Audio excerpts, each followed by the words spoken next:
이 부활절은 이 세상의 죄인들을 위해서 구세주 예수 그리스도께서 성경대로 십자가 죽음을 죽으시고 또 3일 만에 죽음의 권세를 물리치고 부활하신 사건을 기념하는 날입니다.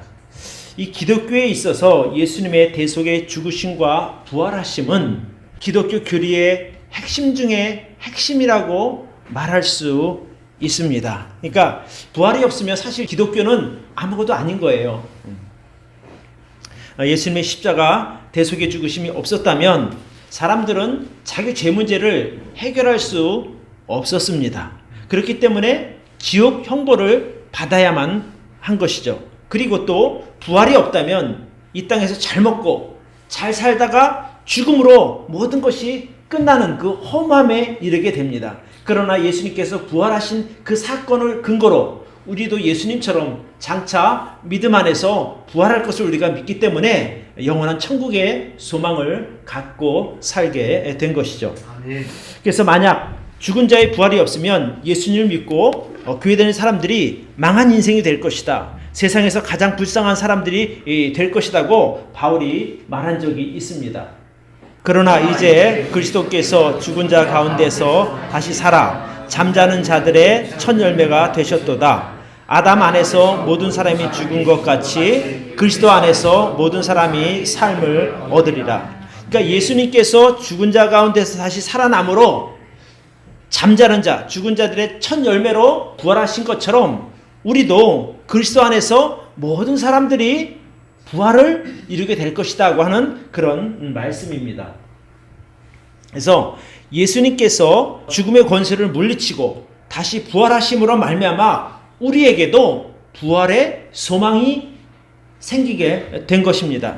시간이 지나면 육신이 늙어서 죽게 됩니다. 그렇지만 죽는 것으로 끝나지 아니하고 반드시 다시 믿음 안에서 부활함으로 영원한 천국 삶을 살게 될 것이라고 하는 소망을 가질 수 있게 된 것이죠. 예수님의 죽으심과 부활하심은 여러분과 저를 위한 죽음이요 부활입니다. 지금으로부터 이 부활 사건은 2000년 전에 일어났던 사건입니다. 그죠? 2000년 전의 사건이 2000년 후를 살아가는 우리들에게 무슨 의미가 있냐는 거예요. 그런데 성경에 보면 예수님의 죽으심과 부활하심은 창세 전부터 여러분과 저를 위해서 하나님에 의해서 계획된 일이라고 말씀하고 있습니다. 여러분을 위한 일이고 저를 위한 일이라는 거예요. 그것이 바로 성경에 이미 기록되었다라고 말씀하고 있습니다.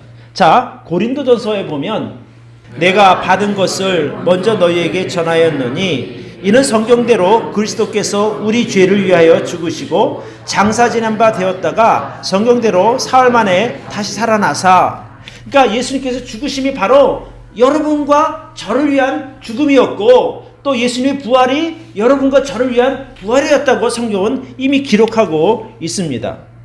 또 예수님의 죽으심과 부활은 다른 사람의 얘기가 아니에요. 바로 여러분과 저의 이야기가 되어야 될 줄로 믿습니다. 그러니까 과거의 사건, 2000년 전에 이런 일이 있었어가 아니라 바로 현재 여러분과 저를 위한 사건이라고 저는 믿는 것입니다. 에베소서에 보면 이런 말씀이 있어요. 창세 전부터 그리스도 안에서 우리를 택하사 우리로 사랑 안에서 그 앞에서 거룩하고 흠이 없게 하시려고 그 기쁘신 뜻대로 우리를 예정하셨다라고 말하는 거예요. 그러니까 예수님 십자가 죽으심과 부활하심이 바로 하나님의 계획에 의한 우리를 사랑하는 방법이었던 겁니다. 우리를 하여금 영생을 얻기 위한 방법이라고 성경이 말씀하고 있습니다. 그 죽으심에 대해서 베드로전서에 또 이렇게 말씀하고 있어요. 친히 나무에 달려 그 몸으로 우리 죄를 담당하셨으니 이는 우리 죄로 대하여 죽고 의에 대하여 살게 하려 하심이라. 저가 채찍에 맞음으로 너희는 나음을 얻었나니. 여러분과 저의 죄를 대신해서 나무에 달리신 거예요. 그래서 예수님의 죽음은 우리 죄에 대한 죽음이라는 거예요. 예수님의 부활하심은 우리의 의를 위한 부활하심이라고 성경은 너무나 아주 분명하게 기록하고 있습니다. 여러분, 세상에서 아무리 기쁘고 위대한 일이 생겼다 해도 그 일이 나와 관계없을 때는 큰 의미가 없는 거예요. 여러분 얼마 전에 끝난 동계올림픽 때 왜 스켈레톤의 윤성빈 선수라고 있죠. 그 선수가 금메달 땄을 때 온 국민이 다 기뻐했어요. 우리나라 첫 금메달이었으니까. 그런데 여러분 지금도 기뻐하세요? 그 순간만. 그때만 기쁜 거라면 환호는 했지만 지나고 나니까 왜 나하고 직접 관계가 없으니까 엄청난 일이긴 하지만 우리나라 같은 이런 동계 스포츠의 불모지에서 금메달을 땄다고 하는 것은 정말 엄청난 일이에요. 그런데 그땐 즐겁지만 시간이 지나고 나면 별로 우리에게 남는 것이 없는 거예요. 근데 만약에 내 아들이 또는 내 딸이 그때 만약에 금메달을 땄다 그러면 이야기가 달라지는 거거든요. 평생을 가슴에 안고 자랑하면서 감동하며 살게 되는 것 아니겠습니까? 그러니까 마찬가지로 예수님의 그 부활하심, 그게 엄청난 사건이거든요. 왜냐하면 사람이 죽었다가 다시 산다는 거는 기적 중에 기적이잖아요. 하나님께만 있을 수 있는 기적인데 그 일이 나에게 있어서 엄청난 사건이요 감동이 되려면 그것이 나와 연관이 되어야 우리가 평생 감사하며 사는 것이죠. 그래서 예수님의 죽음과 부활하심은 바로 나를 위한 죽음이요 나를 위한 부활하심이 되어야 우리가 영원한 나를 위한 사건이 되는 것입니다. 예수님께서 십자가의 죽으심으로 우리의 모든 죄가 대속되었고 또 다시 부활하심으로 우리도 천국 삶이 보장된 것이라고 저는 믿습니다. 그러니까 결국에 예수님의 죽으심과 부활하심 바로 여러분을 위한 것이고 저를 위한 것입니다. 그럴 때에 이 부활절, 이 부활 기념 예배가 의미가 있는 것입니다. 이런 구원의 확신, 이런 구원의 그 소망이 없이는 이것이 아무 의미가 없는 거예요. 그냥 행사로서 끝나고 마는 것입니다. 그냥 지나가는 1년의 한 주 부활절이래 이건 아무 의미가 없잖아요. 그러나 부활 기념 예배가 바로 나를 위한 사건이었고 나를 위한 죽음이었고 나를 위한 부활이었다면 의미가 달라지게 됩니다. 그래서 이 예수님의 부활하심을 우리가 영원히 기억하고 감사해야 할 사건임을 저는 믿습니다. 예수님의 부활은 우리들에게 죽음으로부터의 승리를 보장합니다. 여러분 인생을 살면서 가장 무서운 일이 두려운 일이 무엇이겠어요? 월급 못 받는 거? 내 지갑 잊어버리는 거? 또는 내가 나 내일 먹을 당장 먹을 양식이 없어 이것이 아니라는 거예요. 진짜 두렵고 무서운 일은 뭐냐면 죽는 일이에요. 그렇지 않겠어요? 죽으면 모든 것이 끝나요. 행복도 끝나고 나의 소망도 끝나고 내가 소유하고 있는 모든 것들도 죽으면 다 빼앗아 가는 거예요. 그러니까 죽음은 끝입니다. 아무 소망이 없는 것이죠. 그러니까 두려운 것입니다. 그래서 이 세상에서 죽음을 이기는 사람은 아무도 없어요. 가난한 사람 죽어도 그렇게 원통하지 않은데 부자들은 죽을 때 정말 원통한단 말이에요. 그 많은 재산 가져갈 수 없으니까. 그래서 죽음은 우리의 모든 것을 빼앗아 가기 때문에 두렵습니다. 그런데 예수님께서 십자가에서 죽으심으로 우리들의 죄 문제를 해결하셨고 또 3일 만에 부활하심으로 죽음에 대하여 승리하신 것입니다.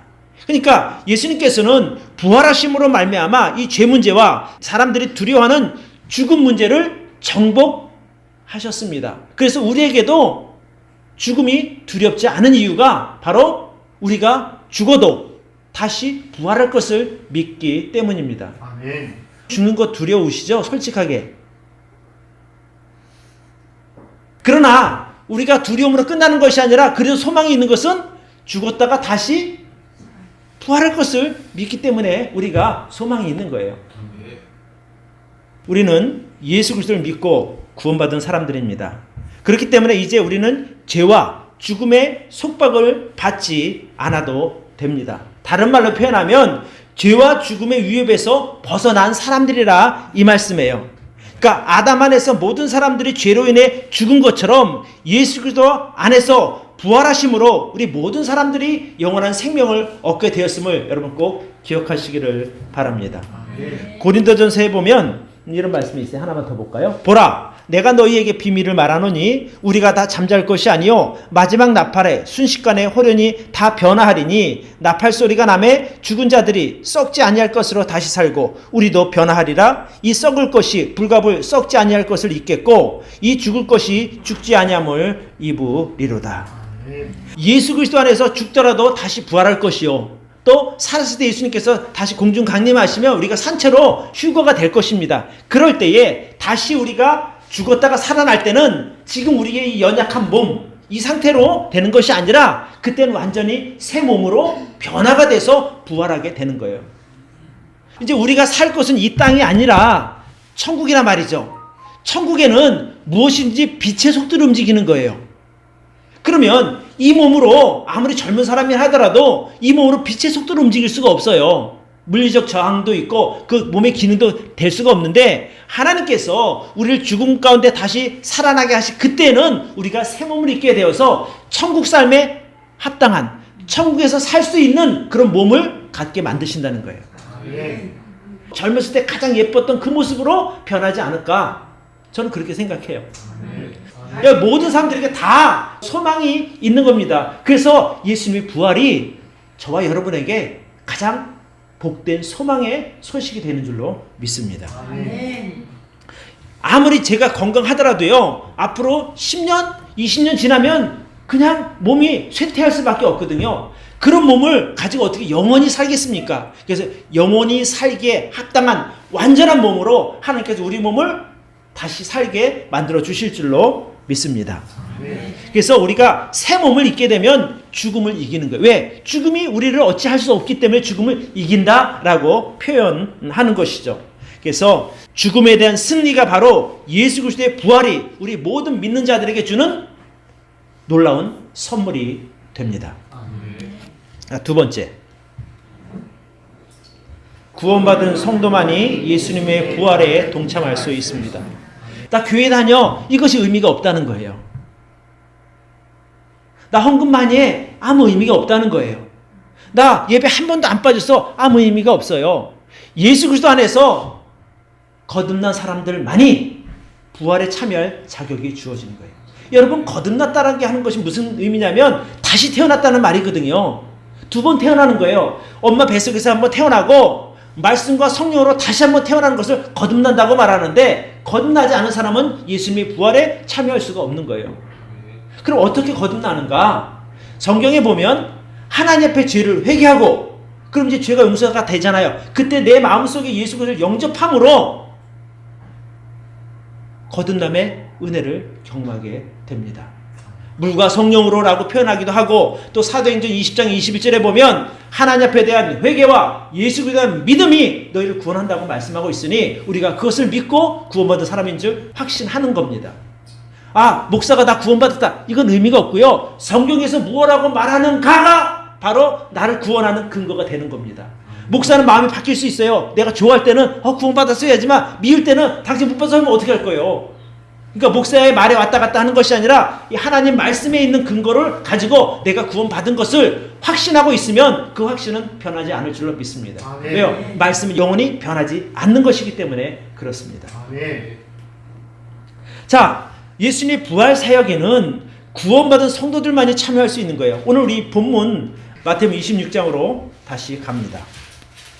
26장 6절에 예수께서 베다니 문둥이 시몬의 집에 계실 때에 한 여자가 매우 귀한 향유 한 옥합을 가지고 나와서 식사하시는 예수의 머리에 부으니 제자들이 보고 분하여 가로되 무슨 의사로 이것을 허비하느냐, 이것을 많은 값에 팔아 가난한 자들에게 줄 수 있었겠도다 하거늘 예수께서 아시고 저희에게 이르시되 너희가 어찌하여 이 여자애를 괴롭게 하느냐, 저희가 내게 좋은 일을 하였느니라. 가난한 자들은 항상 너희와 함께 있거니와 나는 항상 함께 있지 아니하리라. 이 여자가 내 몸에 이 향유를 부은 것은 내 장사를 위하여 함이니라. 내가 진실로 너희에게 이르노니 온 천하에 어디서든지 이 복음이 전파되는 곳에는 이 여자의 행한 일도 말하여 저를 기념하리라 하시니라. 예수님 말씀대로 지금 2000년이 지났지만 복음 전에는 우리들이 이 이야기를 나누고 있잖아요. 제가 이 말씀을 드리는 거 아니, 이 여인이 왜 향유, 비싼 매우 귀한 향유의 한 옥합이라 그러고 다른 데 말씀에 보면 마가복음에 보면 300데나리온이라 이렇게 해요. 300데나리온. 그럼 300데나리온 얼마냐면 노동자의 1년치 월급이라는 거거든요. 일당. 1년치 일당이면 요즘으로 말하면 대강 얼마 될까요? 3천만 원.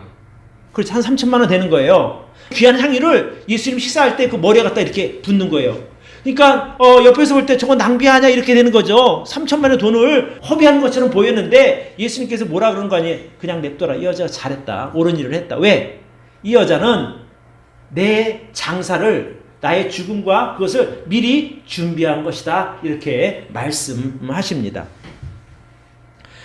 그러니까 결국에 요한복음의 기록에 보면 같은 내용이 나와 있는데 이 여인의 이름이 누군가 하니 바로 마리아입니다. 이 마리아가 누군가 하니 여러분 나사로라고 들어보셨죠? 자기 오빠가 죽었는데 예수님께 다시 죽은 지 나흘이 지난 나사로를 살려주셨어요. 근데 나사로를 부활한 열매로 보지 않는 것은 그가 다시 죽었기 때문이거든요. 어쨌거나 죽은 자기 오빠를 살려주신 그 은혜, 또 자기가 예수님으로 인해서 죄 용서받고 구원받았다는 그 사실이 감사하니까 3천만이나 되는 돈, 그 정도 가치 돈을 아낌없이 예수님께 드릴 수 있었던 겁니다. 가룟 유다 이야기가 나와요. 14절부터 보면 그때에 12 중에 하나인 가룟 유다라 하는 자가 대제사장들에게 가서 말하되 내가 예수를 너희에게 넘겨주리니 얼마나 주려냐 하니 그들이 은 30을 달아주거늘 저가 그때부터 예수를 넘겨줄 기회를 찾더라. 마리아, 향유를 부은 마리아 얘기와 이 은 예수님을 30에 팔아먹는 이 이야기를 같이 이렇게 놓았겠냐는 거예요. 마리아의 그 헌신과 섬김과 이 유다의 배반을 비교하는 거예요. 한 사람은 자기가 구원받은 그 일이기 때문에 예수님께 아낌없이 엄청난 가치의 향유를 부을 수 있었고 반대로 가룟 유다는 은전 30. 제가 돈을 따져보니까 120데나리온이거든요. 그러면 얼마예요? 한 1200만 원 된다는 이야기거든요. 결국에 1200만 원에 자기의 선생을 팔아 먹은 거예요. 그럼 무슨 차이입니까? 한 사람은 예수님을 믿고 모든 죄 용서받고 구원받고 나니까 그 은혜가 너무 감사해서 자기의 모든 소유를 드릴 수 있었어요. 그러나 또 한 사람은 예수님의 제자처럼 보였지만 그는 결국 예수님을 믿지 않는 사람이기 때문에 오히려 돈을 받고 자기가 따르던 선생님을 팔아버린 거예요. 그러니까 예수님의 그 부활 사역, 우리를 위해서 대속의 죽음을 죽으시고 다시 3일 만에 부활하신 그 사실, 그 사건들이 진행됨에 있어서 한 사람은 하나님께 예수님께 비싼 향유를 드림으로 그 일에 동참을 했고 한 사람은 배반함으로 관계없는 사람이 되고 만 것입니다. 마리아는 구원받았으니 그에게 천국상이 보장됐지만 가룟 유다는 구원받지 못한 사람이니까 아무 관계가 없는 일이 된 거예요. 여러분 어떻게 가룟 유다가 구원받지 못했다고 단정할 수 있는가? 마태복음 26장 21절을 보시기 바랍니다. 자, 예수님께서 유월절 만찬 때에 저희가 먹을 때에 내가 진실로 너희에게 이르노니 너희 중에 한 사람이 나를 팔리라 하시니 저희가 심히 근심하여 각각 여짜오되 주여 내니까 이래요. 그러니까 이 제자들이 너희 중에 한 사람이 나를 팔 거야. 그러니까 주님 제가 파나요? 다 물어본 거예요. 구원받은 제자들은 주님이라는 표현을 써요. 그런데 가룟 유다는 뭐라고 하는 거 아니? 자, 23절부터 봅니다. 대답하여 가라사대 나와 함께 그릇에 손을 넣는 자가 그가 나를 팔리라. 인자는 자기에게 대하여 기록된 대로 가거니와 인자를 파는 그 사람에게는 화가 있으리로다. 그 사람은 차라리 나지 아니하였다면 제게 좋을 뻔하였느니라. 자, 25절입니다. 예수를 파는 유다가 대답하여 가로되 랍비여 내니까 대답하시되 내가 말했도다 하시니라. 이렇게 말씀하세요. 자, 다른 구원받은 제자들은 주여 이렇게 돼요. 주님 이렇게 표현하는데 이 가룟 유다가 뭐라고 말합니까? 선생님, 랍비가 선생님이란 말이거든요. 3년 반 동안 그가 함께 예수님과 다녔지만 예수님을 주님으로 맞아들이지 못한 거예요. 그냥 선생님이었어요. 내가 저 사람을 따라다니면 대접도 받고 저 사람 따르면 내가 뭔가 돈 벌 것이 있다 생각하니까 그냥 선생으로 따른 거지 자기 인생의 주인으로 따르지 않았던 사람이 바로 가룟 유다인 거예요. 그러니까 똑같은 그 현장에 그 사건을 맞은 사람이지만 한 사람은 구원받고 예수님의 부활이 자기의 부활의 소망으로 받아들이게 되었고 한 사람은 그것과 아무 관계없는 저주를 받게 되었다 이 말씀이에요. 그러니까 결국에 부활의 사건에 참여하는 사람이 누가 참여하는가? 구원받은 성도가 부활의 사건에 동참하게 되는 겁니다. 아멘. 가룟 유다가 3년 반 동안 예수님을 따라다녔어요. 그러니까 예수님을 주로 만날 수 있는 수많은 기회가 분명히 있었거든요. 그러나 그가 끝까지 예수님을 주님으로 만나지 못한 것은 정말 가슴 아픈 일입니다. 그러니까 제가 드리고 싶은 말씀은 지금 많은 사람들이 나 교회 열심히 다녀, 열심히 믿어, 뭐해 하도 결국에 실제적으로 예수님을 개인적으로 만나지 않으면 그 사람은 구원이 없는 거예요. 아빠가 장로인데 우리 엄마가 권사인데 아무 의미가 없는 거예요. 엄마가 믿음이 좋은 권사, 뭐 구원받은 권사님이라 하더라도 내가 예수님 만나지 못하면 그 사람 구원 없는 거거든요. 우리 아버님이 장로요 목사라 하더라도 그것이 나와 관계없을 수 있다는 거예요. 근데 개인적인 만남이 없었다면 그런 거예요. 그래서 구원받은 성도만이 부활사역에 참여할 수 있게 되고 또 부활사역에 동참한 성도에게 부활의 소망에 복이 임할 줄로 믿습니다. 여기 보면 가룟 유다에게 은 30을 주고 예수님 넘겨받은 대제사장들과 장로들도 있고 또 예수님을 재판한 총독 빌라도도 있고 그리고 예수님을 십자가에 못 박은 그 총독의 군병들도 있어요. 그들도 다 예수님을 가까이 본 사람들이란 말이에요. 그죠? 그러니까 구원받을 수 있는 기회가 다 있었어요. 더구나 총독 빌라도 같은 경우는 자기 아내가 말하기를 여보 저 사람 죄 없어 죽이지 마 이런 말까지 했단 말이죠. 그럼에도 불구하고 그 사람들을 두려워하다 보니까 결국 예수님을 주로 만나지 못했던 거예요. 그러니까 우리가 교회 다닌다고 다 구원받는 게 아니라 하나님의 죄를 회개하고 예수 그리스도를 개인적으로 영접한 사람만이 구원받은 사람들이고 그런 사람만이 부활의 사역에 동참하게 될 줄로 믿습니다. 아멘. 장차 우리들에게 그 일이 일어날 일이기 때문에 그러는 거예요. 주님께서 언제인지 모르지만 공중에 강림하실 그때에 우리가 부활할 것 아니겠습니까? 그러니까 우리가 그 부활 사역에 동참할 사람들이라니까요. 누가? 구원받은 성도들이. 그래서 예수님의 부활 사역은 아직도 진행 중입니다. 아멘. 고린도전서에 보면 보라 내가 너희에게 비밀을 말하노니 우리가 다 잠잘 것이 아니요 마지막 나팔의 순식간에 호련히 다 변화하리니. 그러니까 언제인지 모르지만 공중에서 이제 하나님 나팔 소리가 들고 주님께서 공중 강림하실 때 우리 몸이 다 변화가 된다는 거예요. 그때를 기대하며 사시기를 바랍니다. 설사 우리가 살아있는 동안에 그때가 오지 않더라도 우리가 죽어서 땅속에 묻히든 화장을 하든 어떤 상태에 있더라도 주님께서 공중 강림하실 때 살아있는 사람보다 먼저 우리가 들림을 받을 줄로 믿습니다. 이게 성경의 기록이에요. 하나님의 죄를 회개하고 예수 그리스도를 구세주로 영접한 사람들이 부활사역에 동참하는 사람들이 될 줄로 믿습니다. 또 한 가지 부활사역에 동참하는 것이 어떤 일이냐? 여러분 교회 지체가 되어서 열심히 교회 섬기는 일이 부활사역에 동참하는 일이에요. 아멘. 믿지 않는 사람들에게 우리가 열심히 복음을 전해서 그들도 예수님의 부활에 참여하도록 돕는 이것이 바로 부활사역에 동참하는 일일 줄로 믿습니다. 아직 믿지 않는 사람들을 데리고 와서 앉혀서 복음을 듣게 하는 이것이 바로 복음의 사역에 동참하는 일입니다. 여러분 기도하시고 아직 믿지 않는 사람들 꼭 데리고 와서 복음 듣게 하시기를 바랍니다. 아멘. 자, 세 번째. 예수님의 부활과 재림은 변하지 않는 진리입니다. 여러분 세상에서는 무엇이든지 변하게 됩니다. 시간이 지나면 바뀌게 되어 있어요. 분명히 믿는 어떤 그 학설이라 할지라도 시간이 지나면 바뀌어요. 계속 바뀐단 말이에요. 17세기, 18세기만 하더라도 그때는 하늘이 움직인다 그랬어요. 그죠? 천동설이라 그러고 그래도 지금 돈다라는 그렇게 많은 사람이 있었죠. 사람들이 믿질 않았던 거예요. 그러니까 그때는 그것이 맞는 이야기고 지금은 어떻게 돼요? 지구가 움직이는 것이 발견되었잖아요. 그죠? 실감이 안 나시죠? 그러니까 제가 드리고 싶은 말씀 무엇인가 하니 세상의 진리는 변합니다. 왜? 참 진리가 아니기 때문에 그렇습니다. 또 세상의 유행도 변합니다. 세상의 가치관도 변합니다.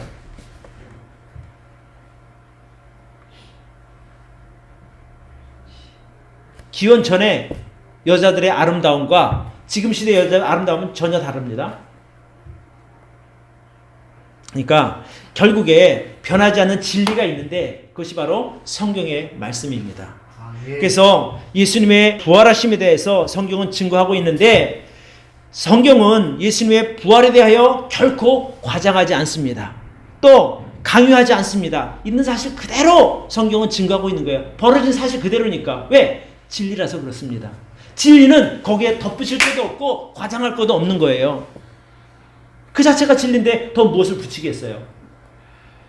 그래서 고린도전서에 보면 게바에게 보이시고 후에 12제자에게와 그 후에 500여 형제에게 일시에 보이셨나니 그 중에 지금까지 태반이나 살아있고 어떤 이는 잠들었으며 그 후에 야고보에게 보이셨으며 그 후에 모든 사도에게와 맨 나중에 만삭되지 못하여 난자 같은 내게도 보이셨느니라.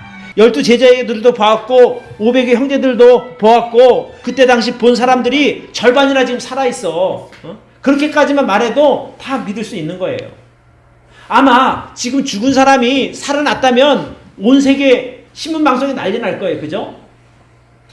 그렇게 하지 않아도 예수님의 그 진리는 모든 사람들에게 전해졌잖아요. 우리가 전도를 하다가 보면 예수님의 그 죽으심과 부활하심을 설명하는 게 참 쉽지 않습니다. 말도 안 되는 소리라고 다 생각을 하니까요. 세상에서 있을 수 없는 일이니까 그렇게 말들을 하는데 그것을 믿게 하는 것이 얼마나 어렵습니까? 그러니까 우리가 천국을 말해도 보이는 천국을 말할 때는 설명하기가 쉬워요. 그죠? 근데 보이지 않는 천국을 설명하려니 얼마나 어렵냐는 거예요. 더구나 2000년 전에 예수님께서 우리 죄를 위해서 죽으시고 다시 부활하셨다 이 사실을 알리는 것은 정말 쉬운 일이 아닙니다. 옛날에도 똑같아요. 예수님을 따라다니던 제자들이 어느 날 예수님 진짜 부활하셨잖아요. 예수님의 그 부활 소식을 자매님들이 제자들에게 가서 이야기한 거예요.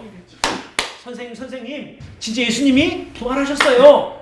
이 얘기를 하는데 제자들이 그래 정말 그렇구나 예수님께서 말씀하신 대로 부활하셨네 이렇게 말하지 않았다는 거예요. 누가복음 24장 11절에 예수님의 부활 소식을 전하러 그 사람들이 모인 곳에 달려간 막달라 마리아 또 요한나 야고보의 모친 마리아라고 하는 사람들은 교회 안에서 믿음이 아주 좋기로 소문난 사람들이에요. 늘 예수님 따라다니는 그 믿음이 있던 사람들인데 그 사람들이 사도들에게 가서 여러분 12제자가 사도잖아요. 그들에서 선생님 예수님 진짜 부활하셨네요. 그러니까 아멘 이런 게 아니고 뭐라 그러는 거 아니? 사도들은 저희 말이 허탄한 듯이 배어 믿지 아니하나 이렇게 나와요. 그러니까 사도들조차도 예수님 진짜 부활하셨을 때 뭔 소리야? 이렇게 된 거예요. 안 믿었다는 거예요. 허탄하다. 허황된 말을 한다 이런 의미잖아요. 말되는 소리를 해. 어떻게 죽은 사람이 살아나? 이런 거예요. 그러니 제자들도 못 믿었던 그 부활 사건을 우리가 사람들에게 믿게 하는 건 사실 쉽지 않아요. 그래서 믿음은 은사라고 하잖아요. 은사. 믿어지는 게 감사한 일이라니까요. 우리 이시적으로 생각할 때 죽은 지 사흘 다시 사람이 살아난다면 이게 믿을만 한 거냐는 거예요. 근데 사람은 그랬다면 제가 안 믿는데 예수님이 이 사건을 제가 믿어지니 감사한 거죠.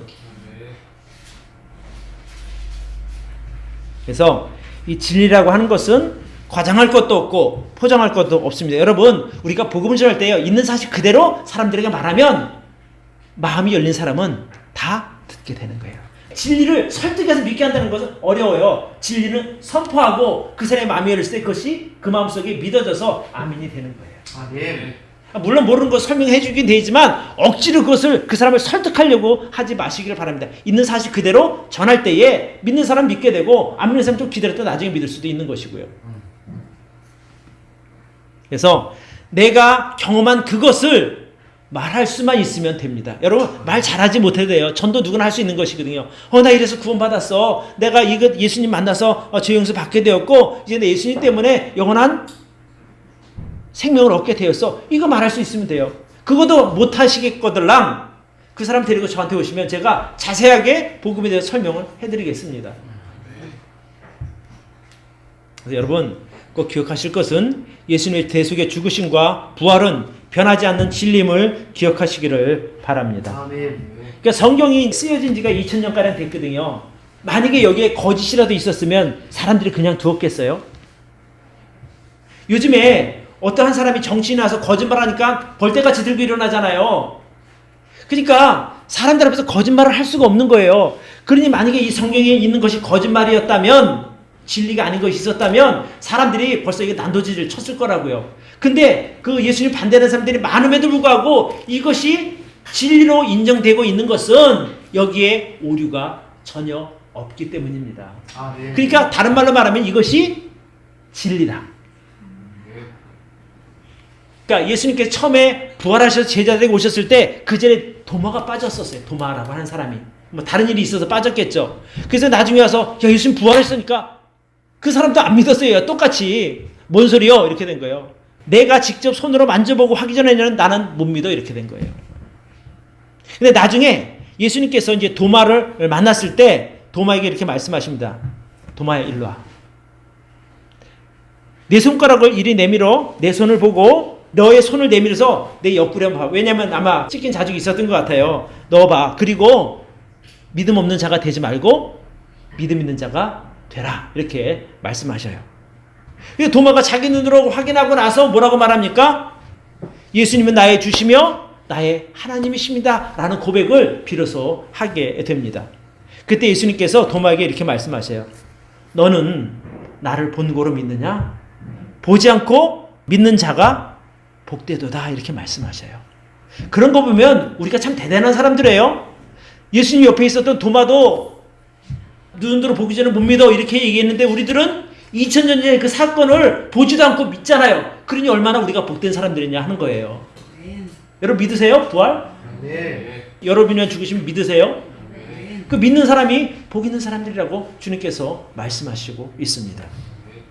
그래서 예수님의 십자가 죽으심과 부활하심은 변하지 않는 진리요 사실임을 꼭 기억하시기를 바랍니다.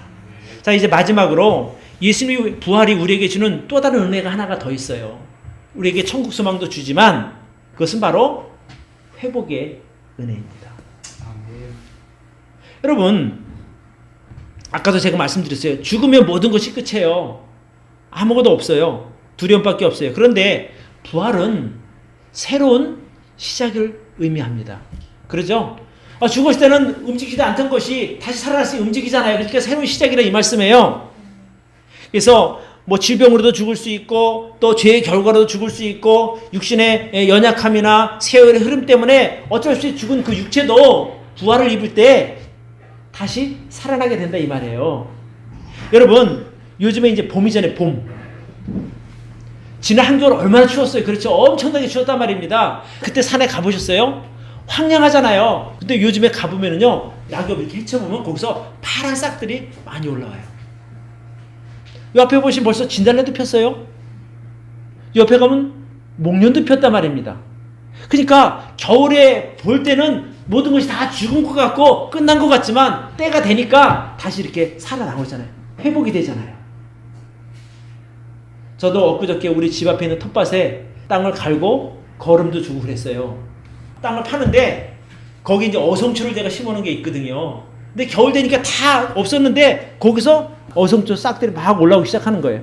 때가 되니까. 부활이라는 것이 다른 의미가 아니라 사실은 회복이거든요. 회복. 죽었던 생이 다시 살아나는 거 부활 아닙니까?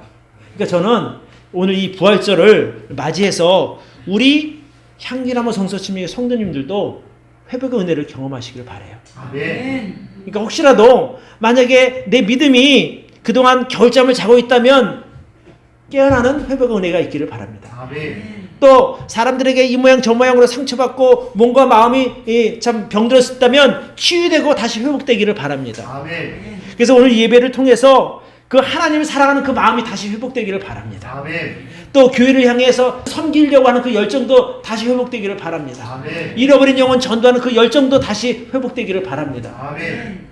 오늘 부활절 예배를 드리는 여러분의 마음속에 다시 회복되었으면 참 좋겠어요. 아멘. 그럴 때 우리가 진심으로 하나님 앞에서 감사하게 되고 또 주님께서 이 부활절 예배를 통해서 우리에게 주시는 교훈이 된다고 저는 믿습니다. 아멘. 다 함께 기도하겠습니다.